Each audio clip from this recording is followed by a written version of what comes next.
Hello दोस्तों, स्वागत है आपके मेरे चैनल में आकाश सुख फाइनेंशियल क्लिनिक में। दोस्तों, आज मैं बात करने वाला हूँ इंश्योरेंस के लिए। जी हाँ, इंश्योरेंस के लिए। इंश्योरेंस क्या? बीमा, जिसको बीमे से लोग भागते क्यों भागते हैं? कुछ लोगों को लगता है कि ये वेस्टेज ऑफ मनी है। नहीं दोस्तों, आज आपको बताऊंगा। कुछ लोगों को लगता है कि ये कंपनी की कमाई का जरिया है। हाँ दोस्तों, ये कंपनी की कमाई का जरिया जरूर है, लेकिन कंपनी आपको प्रोटेक्ट कर रही है। कोई और आपको इतनी श्योरिटी, आपकी फैमिली मेंबर भी आपके जाने के बाद आपकी श्योरिटी नहीं है कि वो आपकी फैमिली को वो करेंगे। बाहर का कोई भी आपकी फैमिली को प्रोटेक्ट नहीं कर सकता। इंश्योरेंस कंपनी है जो आपको अपने फायदे के लिए आपको प्रोटेक्ट करते हैं। आपको इंश्योरेंस लेना चाहिए। कौन सा इंश्योरेंस लेना चाहिए दोस्तों? चलो, आज मैं यही बताने वाला हूँ कि कौन सा इंश्योरेंस लेना चाहिए और कौन सा नहीं लेना चाहिए। दोस्तों, इंश्योरेंस की बात करूं तो सबसे पहले जो इंश्योरेंस लेना चाहिए, अगर आपकी फैमिली आपके ऊपर डिपेंड है तो आपको सबसे पहले लेना चाहिए हेल्थ इंश्योरेंस। सेकेंडली, उसके बाद आपको लेना चाहिए लाइफ इंश्योरेंस, जिसको बोलते हैं term insurance. Pure term insurance आपको लेना चाहिए। अगर आपने लोन ले रहे हो आप, तो कंपनी अगर आपको सिक्योर कर रही है आपको लोन को, तो दोस्तों वो इंश्योरेंस नहीं लेना चाहिए। वो होता है क्रॉस सेलिंग। कंपनी अपने प्रोडक्ट के साथ दूसरा प्रोडक्ट आपको चिपका रही है।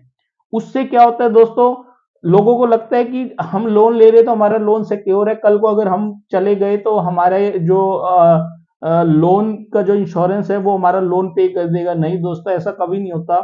जो बैंक या कोई भी एनबीएफसी कंपनी आपका इंश्योरेंस कर रही है, वो उसमें भी नॉमिनी होता है। नॉमिनी होगा आपका फैमिली मेंबर। कल को अगर आपको कुछ होता है तो पैसा नॉमिनी को मिलेगा। नॉमिनी उस पैसे से इंश्योरेंस कंपनी को पेमेंट करेगी, लोन की पेमेंट करेगी, सॉरी। तो दोस्तों, इंश्योरेंस इसलिए हमेशा हो सके तो आप खुद लीजिए। क्रॉस सेलिंग के चक्कर में मत पड़िए। लाइफ इंश्योरेंस क्यों जरूरी है दोस्तों? आपके ऊपर आपकी फैमिली डिपेंड है। आप ही एक पिलर हो अपनी फैमिली के। अगर आपको कुछ हो जाए तो पीछे आपकी फैमिली का क्या होगा? तो उसके लिए आप टर्म इंश्योरेंस लीजिए, जिससे क्या है कि जितनी आपकी एनुअल इनकम है दोस्तों, उसका 20 से 25 गुना आपका इंश्योरेंस होना चाहिए। अगर आपकी सालाना इनकम 10 लाख रुपए है तो आपका इंश्योरेंस 2 से 2.5 करोड़ रुपए मिनिमम होना चाहिए।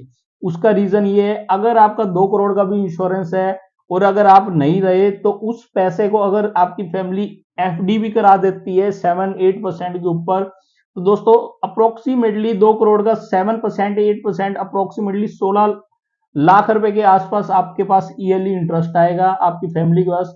उस 16 लाख से आपकी जो इनकम है उसकी भरपाई होगी। इसलिए जो है आपकी इनकम का कम से कम 20 गुना इंश्योरेंस होना चाहिए, life insurance. Secondly, health insurance. Health insurance भी क्या है कि दोस्तों आपकी फैमिली पूरी कवर्ड हो जाती है, जिसको बोलते हैं फैमिली फ्लोटर। एक को भी अगर कोई इश्यू होता है तो ऑब्वियस सी बात है कि उसमें जो पैसा लगेगा वो आपका लगेगा। तो जीते जी आपका अगर हेल्थ इंश्योरेंस है तो आपकी जो सेविंग है वो कहीं ना कहीं सिक्योर है। तो दोस्तों, लाइफ और हेल्थ, ये दो चीजें आपके पास होनी चाहिए। तीसरी चीज, आप अपनी गाड़ी का भी तो इंश्योरेंस कराते हैं। वो क्यों कराते हैं? ताकि चालान ना कटे। लेकिन ऐसे ही आप अपनी फैमिली के लिए सोचिए दोस्तों, अपना लाइफ और हेल्थ करवाइए। इंश्योरेंस सबसे ज्यादा जरूरी है। मैं ये नहीं कहता इंश्योरेंस जरूरी है, सबसे ज्यादा जरूरी है। और क्या है, आपकी इनकम का कुछ पार्ट, अगर आप छोटी एज में इंश्योरेंस ले रहे हैं तो टर्म इंश्योरेंस में तो नॉमिनल सा अमाउंट आपकी इनकम का लगता है। और ऐसे ही हेल्थ इंश्योरेंस के अंदर भी साल में एक ही बार आपके एज के अकॉर्डिंग जो है चार्ज लगता है। जो प्रीमियम है वो एज के अकॉर्डिंग निकलता है और इतनी बड़ी प्रीमियम नहीं होता कि आप अफोर्ड ना कर सके। तो दोस्तों, आप अपनी लाइफ के अंदर दो तीन चीजें जरूर रखिए, एक लाइफ इंश्योरेंस, एक हेल्थ इंश्योरेंस। और कौन सा इंश्योरेंस हमें नहीं लेना चाहिए वो मैंने आपको बताया कि जो लोन प्रोटेक्टर होते हैं, लोन के साथ जो कंपनी है बैंक इंश्योरेंस करते हैं, वो नहीं करवाना चाहिए। दूसरा, आप लोग सेविंग प्लान, आजकल हर घर में कोई ना कोई एजेंट बन रहा है। किसी भी मतलब मैं किसी कंपनी का नाम नहीं लेना चाहूंगा।